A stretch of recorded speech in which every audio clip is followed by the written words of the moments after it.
बाबा साहब ने सच ही कहा था कि शिक्षा वो शेरनी का दूध है जो पिएगा वो दहाड़ेगा, और इस कथन को पूरी तरह से सत्य करके दिखाया है हरियाणा की बेटियों ने। नमस्कार, मेरा नाम अरुण गौतम है और आप देखना शुरू कर चुके हैं ढाका टीवी।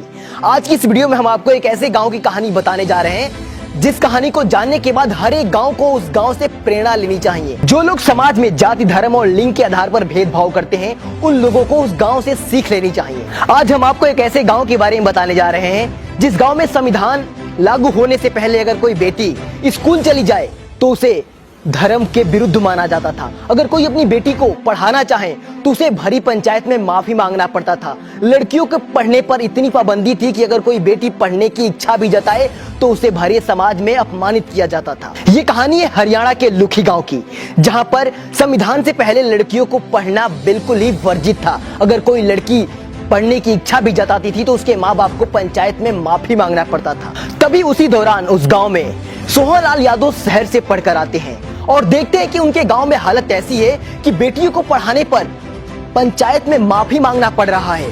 महिलाओं को पढ़ना धर्म के विरुद्ध माना जा रहा है। जैसे ही वो अपने गांव में आते हैं और अपने गांव के हालात को जानते हैं कि हमारे गांव में आज भी लोग वर्ण व्यवस्था, मनुवाद, पाखंडवाद, अंधविश्वास की बेड़ियों में जकड़े हुए हैं, तो उनके मन में एक लालसा उत्पन्न होती है कि क्यों ना अपने गांव को मैं बदलूं और अपने गांव के अंधविश्वास, पाखंडवाद को दूर करूं।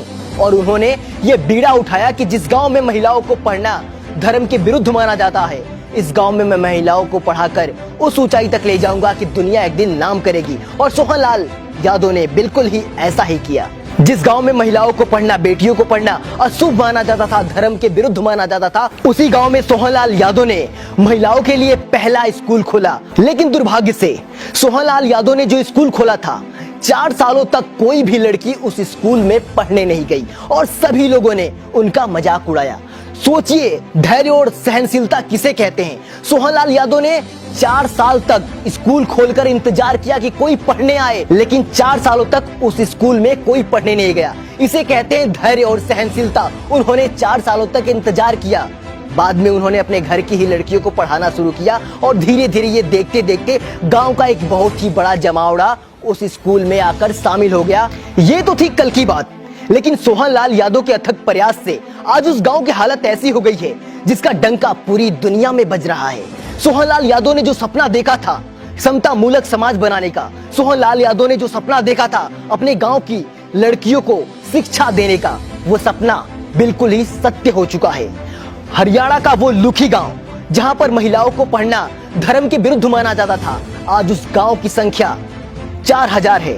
4000 में आधे से ज्यादा महिलाएं हैं और उन महिलाओं में 400 महिलाएं सरकारी नौकरियों में हैं। और सबसे खास और अहम बात है कि उन 400 महिलाओं में 325 महिलाएं टीचर के पद पर हैं। और सबसे अहम और खास बात तो आपको बताना भूल ही गया, सोहनलाल यादव ने सिर्फ इतना ही नहीं किया बल्कि उस गांव में धर्म, जाति, अंधविश्वास, पाखंडवाद से लोगों का नाता हमेशा हमेशा के लिए तोड़ दिया। उस गांव में किसी भी देवी देवता का आपको मंदिर नहीं मिलेगा, क्योंकि उस गांव में किसी देवी देवता की पूजा नहीं होती है बल्कि शिक्षा की पूजा होती है। क्योंकि बाबा साहब ने कहा था कि शिक्षा उस शेरनी का दूध है जो पिएगा वो दहाड़ेगा। और इसी कथन को सोहनलाल यादव ने 100% सत्य करके दिखाया है।